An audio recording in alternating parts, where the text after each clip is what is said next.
été là-dessus, c'est de trouver en fait un industriel qui accepte de collaborer avec moi, de respecter un petit peu mon processus qui n'est pas forcément, parce que je ne suis pas une grande entreprise, donc je ne vais pas forcément lui commander énormément de choses. Et ça a été la première victoire. C'est-à-dire déjà de mettre en place un partenariat avec un industriel qui accepte, qui respecte déjà mon travail, qui accepte de réaliser donc, ma production. Au début, pour moi, c'était difficile d'expliquer au Malem ce que je fais. Il était un peu têtu et avec le résultat que j'ai fait, c'est mon premier prototype, et là a changé d'opinion, surtout lorsqu'il a vu la réaction des autres gens devant le produit. Donc c'est la preuve par la réussite en fait. Ouais. Une fois que le produit est sorti, je trouve que l'entrepreneur, il appelle aujourd'hui le rêve, il appelle ça le business plan. Quand on te demande de dresser un business plan, on te demande d'avoir une vision réelle sur ce qui t'entoure et on de la traduire en chiffres. Mais c'est toujours un rêve parce que c'est une projection. Donc un business plan, c'est j'espère, en fonction de ce que je vois, de ce qui m'entoure, de ce que je suis, de mes opportunités, je pense que je serai là.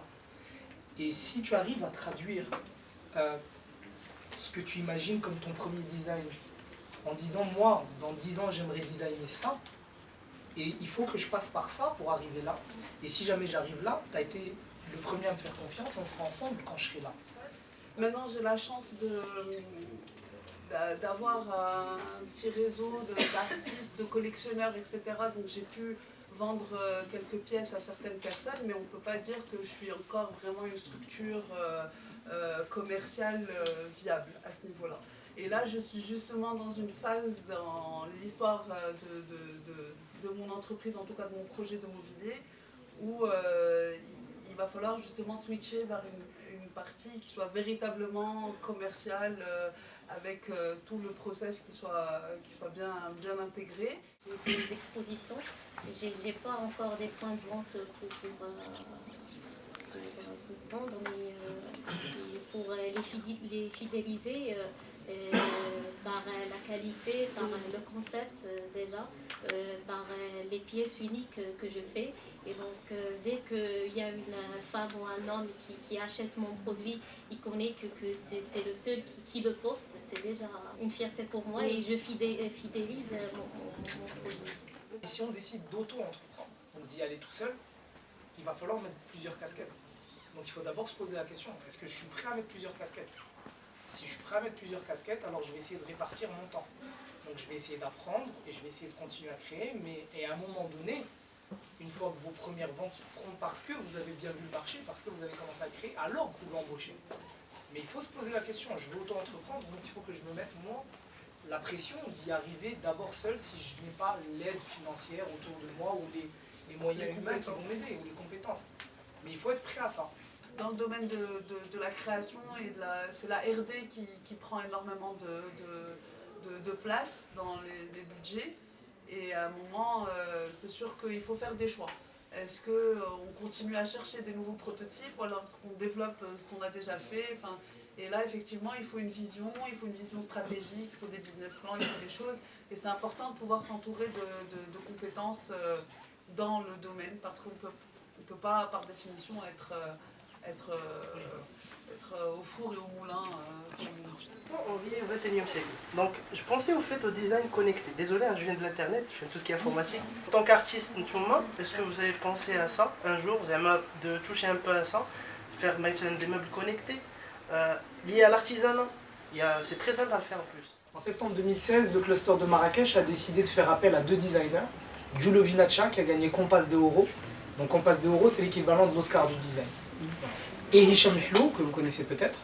Et on a fait appel à ces 2 personnes pour collaborer avec des entreprises de notre cluster, 8 exactement, pour créer les objets de demain.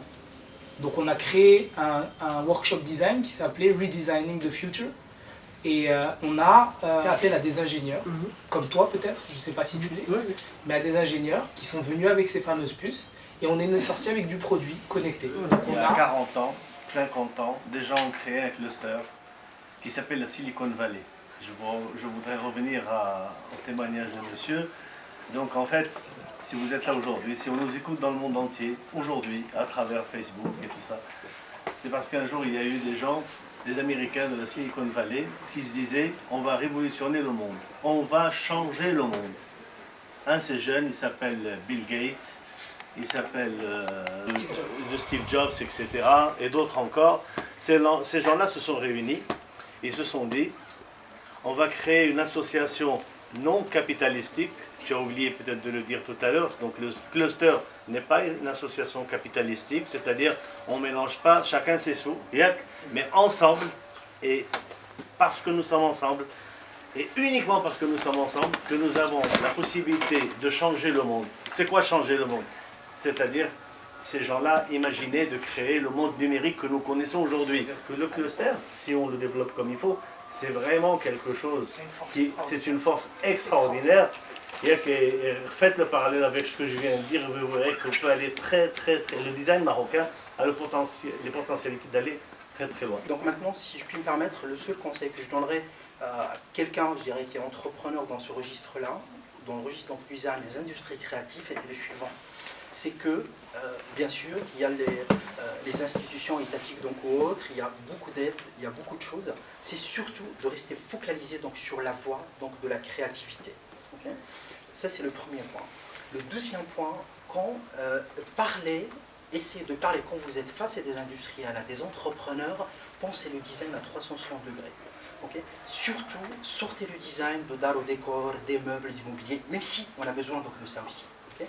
Parce que le design, c'est le packaging, le design, c'est les objets connectés, le design, c'est bien sûr donc, le numérique. Okay? C'est le client final aussi, le design. Bien sûr, et surtout, et là vous faites bien donc, de le dire, et surtout, ne perdez pas de vue le paradigme qui fait qu'un designer est designer, qui diffère justement des paradigmes du management centrés donc, sur le marketing. Voilà, merci à vous. Merci à vous. Merci à vous tous d'être venus aussi nombreux, aussi impliqués, aussi intéressés, aussi beaux, aussi généreux. Voilà. Merci.